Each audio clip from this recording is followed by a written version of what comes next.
खुलुमबाय बयखौबो रायजोफोर आसामनि chief minister doctor Himanta Biswa शर्माया गावनि फेसबुक पेजआव भिडिअनि गेजेरजों माखासे बाथ्रा बिथाङा फोरमायदों जाय बाथ्राफोरखौ डक्टर हेमन्त बिश्व शर्मा बिथांनिफ्राय खोनायोब्ला नोंथांमोना एसेब्लाबो गोजोननाय मोनगोन होननानै आंहा फोथायनाय दङ आरो बिनि अनगायैबो बिटिसिनि चिफ मानाव गेदेर हाग्रामा महिलारि बिथाङाबो बिटिआरनि बारग' सिएम मानाव गेदेर प्रमद बर' बिथांखौ माखासे बाथ्रा बुंदों खौरां बिजोङाव स' नायनानै लादो ফেব্ৰুৱাৰী মাহত প্ৰধানমন্ত্ৰী ডাঙৰীয়া সম্ভাৱনা আছে দ্বিতীয়বাৰলৈ অসম ভ্ৰমণৰ বাবে অহাৰ তেখেত যদি দ্বিতীয়বাৰৰ কাৰণে অসম ভ্ৰমণলৈ আহে কোকৰাঝাৰ আৰু গেলেফু ভূটানৰ মাজত নতুন ৰেল লাইন এটাৰ তেখেতে আধাৰশিলা স্থাপন কৰিব বহুত ডাঙৰ প্ৰজেক্ট হ'ব ভূটানৰ লগত আমি ৰেলেৰে সংযোজিত হ'ম আৰু ৰেলৱে কোচ মেনুফেকচাৰিং ফেক্টৰী এটাও তেখেতে কোকৰাঝাৰত আধাৰশিলা কৰিব ঠিক তেনেধৰণে গুৱাহাটীৰ পৰা শিলচৰলৈ 22,000 কোটি টকা ব্যয়েৰে আমি যি এটা এক্সপ্ৰেছ হাইৱে বনাব খুজিছো তাৰো আধাৰশিলা স্থাপন কৰিবৰ বাবে মই প্ৰধানমন্ত্ৰী ডাঙৰীয়াক ফেব্ৰুৱাৰী মাহতে আকৌ এবাৰ নিমন্ত্ৰণ কৰিছো গতিকে ফেব্ৰুৱাৰী মাহৰ মই কেইবাটাও এজেণ্ডা আপোনালোকক ক'লো মুখ্যমন্ত্ৰীৰ আত্মনিৰ্ভৰ অসম অভিযান নিযুক্তি পত্ৰ বিতৰণ স্বাভাৱিকভাৱে প্ৰধানমন্ত্ৰী ডাঙৰীয়াৰ অসম ভ্ৰমণ ফেব্ৰুৱাৰী মাহটোতো আমি অসমে উন্নয়ন আৰু বিকাশৰ কৰ্মযজ্ঞৰ লগত জড়িত হৈ থাকিম যোৱাকালি বিশেষকৈ পৰহি দিনা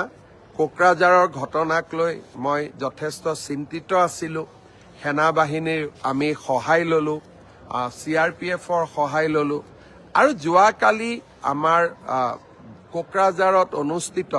সৰ্বদলীয় আৰু সকলো সংগঠনৰ যিখন বৈঠক অনুষ্ঠিত হৈ গ'ল সকলোৰে প্ৰয়াস আৰু প্ৰচেষ্টাত এতিয়া কোকৰাঝাৰলৈও শান্তি উভতি আহিছে আকৌ এবাৰ মই সমগ্ৰ কোকৰাঝাৰবাসী বা বড়োলেণ্ডবাসী ৰাইজক শান্তি শৃংখলা বজাই ৰাখিবলৈ বিনম্ৰভাৱে অনুৰোধ কৰিম এটা কথা মই নকলে নহব দেভোচতো অসমৰ বাগৰুম্বাৰ আলোচনা যাকে য'ত লগ পাইছো মোক সকলোৱে বাগৰুম্বাৰ বিষয়ে জানিব খুজিছে সকলোৱে বাগৰুম্বাৰ আলোচনা কৰিছে আৰু সকলোৱে এটা কথা মুখে মুখে যে চীনত যি অলিম্পিকৰ উদ্বোধনী হৈছিল সেই আছিল অলিম্পিক উদ্বোধনীৰ আটাইতকৈ সুন্দৰ আৰু বিনন্দীয়া অনুষ্ঠান সকলোৱে এতিয়া কৈ আছে যে বাগৰুম্বা অনুষ্ঠানে চীনৰ অলিম্পিক উদ্বোধনী অনুষ্ঠানকো পিছ পেলালে আপোনালোকে জানি আচৰিত হ'ব প্ৰধানমন্ত্ৰী ডাঙৰীয়াৰ টুইটাৰ প্ৰধানমন্ত্ৰী ডাঙৰীয়াৰ ফেচবুক প্ৰধানমন্ত্ৰী ডাঙৰীয়াৰ ইনষ্টাগ্ৰাম প্ৰধানমন্ত্ৰী ডাঙৰীয়াৰ ইউটিউব এই গোটেই কেইটা যদি আমি সংলগ্ন কৰি দিওঁ প্ৰায় 200 মিলিয়ন অৰ্থাৎ প্ৰায় 2 কোটি মানুহে বিশ্বজুৰি এই বাগৰুম্বা প্ৰধানমন্ত্ৰী ডাঙৰীয়াৰ ছ'চিয়েল নেটৱৰ্কৰ জৰিয়তে উপভোগ কৰিছে আৰু দেভছতো মই যাকেই লগ পাইছো সকলোৱে মোক বাগৰুম্বা নৃত্যৰ বিষয়ে কথা সুধিছে বড়ো আৰু অসমৰ সংস্কৃতিৰ বিষয়ে আলোচনা কৰিছে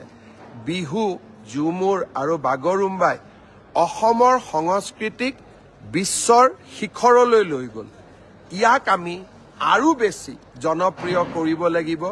পৰ্যটন আৰু সাংস্কৃতিক দিশৰ পৰাও অসমক আমি এক নতুন শিখৰলৈ লৈ যাব লাগিব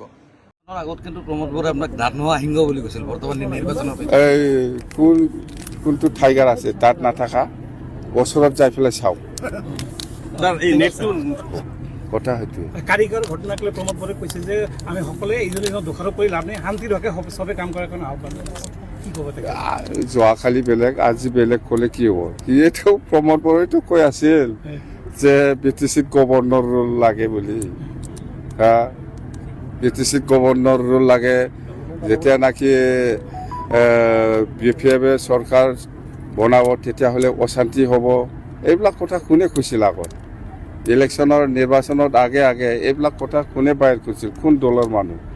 যে BPF-এ যদি BTC-ত আকৌ চৰকাৰ বনায় তেতিয়াহ'লে এই অঞ্চলত অশান্তি হ'ব।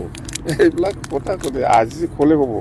কি উদ্দেশ্য আচলতে প্ৰমোদ বড়োৰ এনেকৈ? উদ্দেশ্যটো এইটো আপোনালোকে দেখি আছে না। আজি যদি ভাল কথা কৈছে ৱেলকাম হয়, একজনে একজনক দোষ দি থাকি লাভ নাই। আমাক সকলোৱে মিলি পেলাই আমি থাকিব লাগে। চবেই BTC-ৰ ৰাইজ,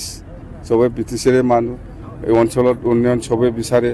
যদি অশান্তি হয় অঞ্চলত উন্নয়ন কেনেকৈ হ'ব? প্ৰমোদ বড়োৰ যদি এনেকুৱা হৈছে ভাল কথা, কিন্তু আগৰ কথাটো মনত ৰাখক। UPPL দলৰ বহুত নেতাই কৈছে যে BPF যদি চৰকাৰ আহে তেতিয়াহ'লে এই অঞ্চলৰ আকৌ গণ্ডগোল হ'ব। নিৰ্বাচনৰ আগত কিন্তু প্ৰমোদ বড়োৱে আপোনাক দাঁত নোহোৱা সিংহ বুলি কৈছিল, বৰ্তমান নিৰ্বাচনৰ পিছত এই কোনটো টাইগাৰ আছে তাত নাথাকা? ওচৰত যাই পেলাই চাওক। এই নেটটো